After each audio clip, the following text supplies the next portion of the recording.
I would say that if you are wondering if you are genuinely saved and you are basing that question on subjective feelings, then you should ask yourself a few objective questions. So Romans 10:9 says, if we confess with our mouth and believe with our heart that Jesus is Lord, that we will be saved.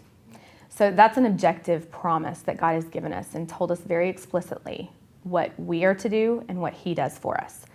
I like to think about it, if there was an 82-year-old woman and she said, well, I'm 20, I feel 20, I'm 20. If we look at her birth certificate, we're going to know she's not 20 years old. If we look at her, we're going to know she's not 20 years old. She's objectively 82. So if we look at our lives and we see, we've confessed, we've believed, then we should know that God's promise is that we are saved if there has been a genuine confession of faith and a genuine response of faith. And so that is what we have to trust in more than trusting in our feelings, because our feelings are always going to be flexing back and forth.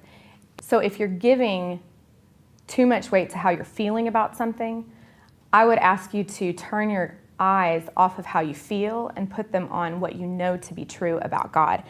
Because Romans 8:6 says that a mind set on the flesh is death, but a mind set on the spirit is life. So we want to focus our eyes more on the truth of God and what we know to be true than how we feel.